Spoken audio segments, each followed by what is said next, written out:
नव संवत्सर ही पूरी दुनिया में नए साल का आगाज करता है। हालांकि अंग्रेजी कैलेंडर जनवरी टू दिसंबर चलता है, लेकिन सनातन धर्मियों का कैलेंडर नव संवत्सर के साथ चलता है। भारत के सनातन धर्मियों का नव संवत्सर 2081 8 अप्रैल की मध्य रात्रि को शुरू हो चुका है। और ये नव संवत्सर भारत के लिए कैसा रहेगा, भारत के नागरिकों को कैसा रहेगा, भारत की अंतर्राष्ट्रीय स्थिति क्या रहेगी, और भारत के दुश्मन पीछे हटेंगे या फिर उस पर हावी होंगे, इस सब पर बात करने के लिए हमारे साथ हैं भारत के प्रख्यात ज्योतिषी पंडित सूर्यकांत तिवारी। हम सीधे यह संवत्सर 8 तारीख को 23:52 पे यानी 11:52 पे शुरू हुआ 8 अप्रैल को। लेकिन उदया तिथि को लेते हैं, इसलिए इसका नेक्स्ट डे में 9 अप्रैल को मंगलवार को इसे शुरुआत माना गया। लेकिन जो चार्ट हैं वो 8 अप्रैल की ही 23:52 के ही लिया जाता। सबसे पहले तो यह कि हमारी जो आर्थिक स्थिति है वो बड़ी बलवती होगी। शेयर मार्केट जरूर डाउन जाए आखिर में। 25 अप्रैल के बाद सोने का भाव भी नीचे जाए, बुलियन मार्केट भी नीचे जाए। शिक्षा जगत में नए नए प्रयोग होंगे, पूरा का पूरा करिकुलम बदल दिया जाएगा और स्किल डेवलपमेंट ओरिएंटेड शिक्षा होगी। शिक्षा पे विशेष सरकार ध्यान देगी।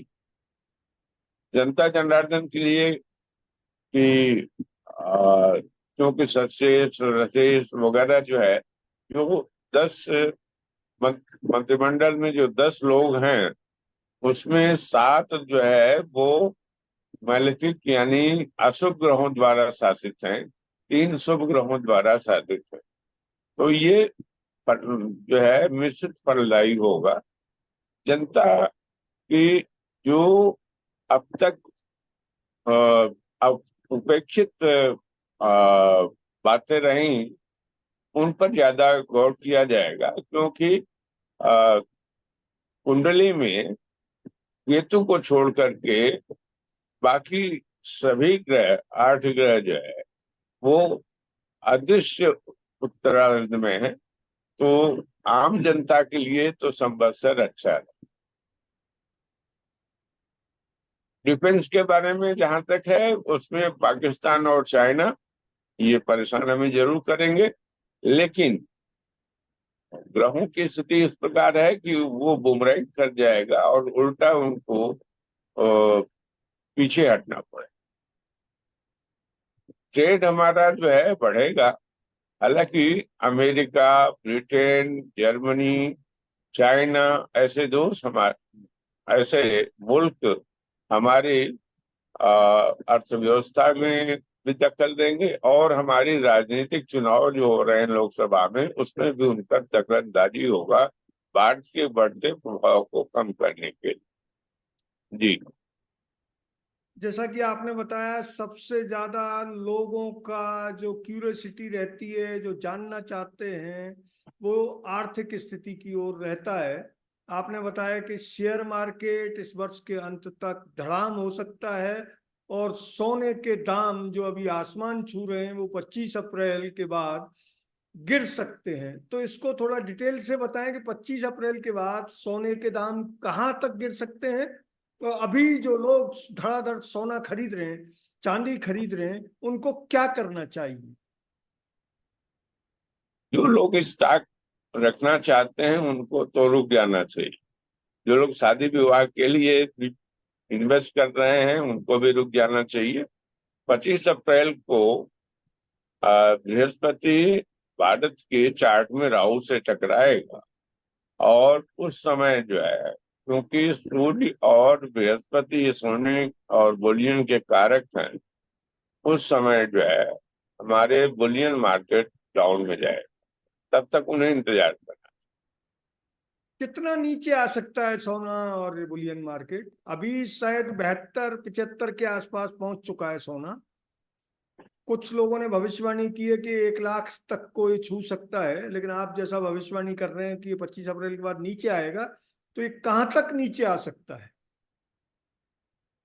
मुझे लगता है 65-67 हजार तक आ सकता यानी 10,000 है। का अंतर आ 65। जाए, 10,000 के जी आसपास अंतर आ जाए। जी। तो अभी लोगों को इन्वेस्टमेंट के पर्पज से भले ही नहीं खरीदें, लेकिन जिनको शादी विवाह करने हैं या बिल्कुल अति आवश्यक काम करने हैं, उनको तो खरीदना ही पड़ेगा, वो भाव को देखें या नहीं देखें। हाँ, लेकिन अगर शादी थोड़ा देर में है, 25 अप्रैल के बाद है, तो थोड़ा रुक जाए। तो उनको काफी फायदा हो जाएगा। जी। शेयर मार्केट में भारत का हर तीसरा आदमी इन दिनों छोटा निवेशक बनकर पैसा लगा रहा है। तो शेयर मार्केट में जैसा आपने बताया कि वो धड़ाम हो सकता है, तो उसकी क्या स्थिति रहेगी? और निफ्टी 50 जिससे पूरा शेयर बाजार गवर्न होता है, उनके क्या हालात रहेंगे?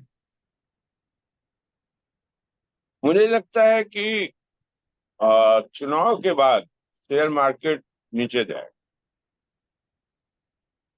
और अंत में, साल के अंत में तो बियरिश टेंडेंसी ही रहेगी। फॉरेन इन्वेस्टमेंट बढ़ेगा, ये बात सही है, और विभिन्न सेक्टरों में बढ़ेगा, लेकिन सरकार जो है, जो ज्यादा से ज्यादा डेवलपमेंट एक्टिविटीज में खर्च करेगी। शेयर मार्केट मुझे लगता है कि जून के बाद नीचे जाए। कितना नीचे जी। आ सकता है शेयर मार्केट? अभी तो एकदम हाईएस्ट अंकों पर चल रहा है। देखिए, शेयर मार्केट में भी जो है बृहस्पति और शुक्र की विशेष भूमिका होती है। तो मैं मानता हूं कि अगर सूर्य भी वहां पहुंच जाएगा, इस राशि में, सूर्य, बृहस्पति और राहु, एक तरह से 15 मई से 15 जून, वहीं से ढलान शुरू हो जाएगी। जून से ये गिरना शुरू होगा और जी। संवत्सर के अंत तक गिरता ही रहेगा। गिरता है। यानी इस निवेशकों को सावधानी के साथ निवेश करना चाहिए। जी।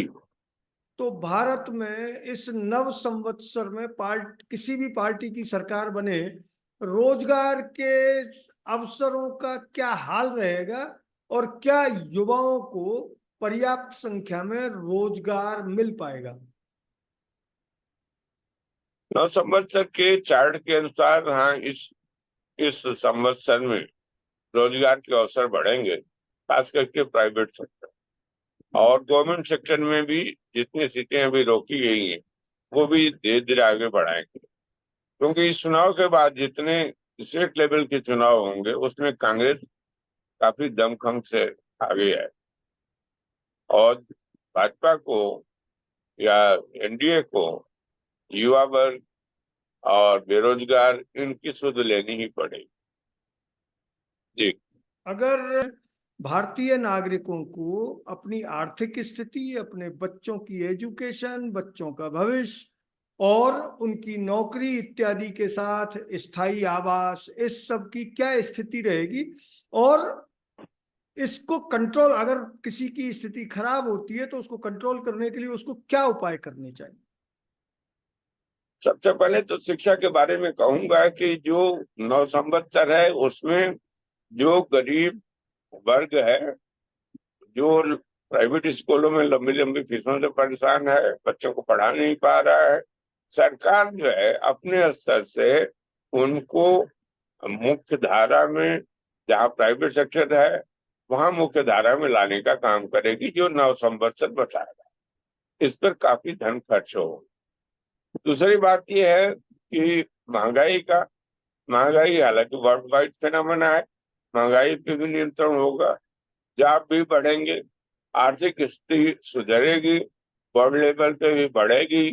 हालांकि इसमें इंडस्ट्रियलाइज कंट्रीज, जो मैं नरेंद्र मोदी जी का चार्ट देख रहा था, भाजपा का चार्ट देख रहा था, इंडिया का चार्ट देख रहा था, उसमें आया कि इस बार प्रधानमंत्री जी अपना डिक्टेटरशिप नहीं चला पाएंगे। गवर्नमेंट के अंदर, पार्टी के अंदर, पार्टी के बाहर उनको कड़ी समस्याओं का सामना करना पड़ेगा। एक और सवाल तिवारी साहब, जो सनातन धर्म को मानते हैं वो क्या कोई पूजा पाठ या किसी तरह के मंत्र जाप या मंदिरों के दर्शन इस तरह की चीजें करके अपने मन की शांति और धन की प्राप्ति के उपाय कर सकते हैं? बिल्कुल, क्योंकि वर्ष का राजा मंगल है, मंत्री शनि है, और इसमें भगवान हनुमान और लॉर्ड शिवा, इनकी उपासना करने से उनको आत्मिक शांति और धन में मिलती। यानी लॉर्ड शिवा और हनुमान जी की पूरे संवत्सर में लोगों को खूब सेवा पूजा करनी चाहिए ताकि वो शांति भी मिले और उनको धन लाभ भी हो। जी, क्योंकि गोस्वामी तुलसीदास जी ने भी कहा है कि होनी 4 सेकंड टेम्पररी, और शनि का ईष्ट जो है भगवान शिव है, और मंगल का ईष्ट जो है लॉर्ड हनुमान है। तो ये दो बहुत मैलेफिक प्लैनेट हैं, बहुत अशुभकारी प्लैनेट हैं। इनको इनकी इष्ट देवताओं की आराधना से ही अनुकूल किया जा सकता है। अगर ये वीडियो आपको अच्छा लगा तो इसे लाइक करें, शेयर करें, और हाँ, ऐसे ही वीडियो देखने के लिए चैनल को सब्सक्राइब जरूर करें। धन्यवाद। जय हिंद। है।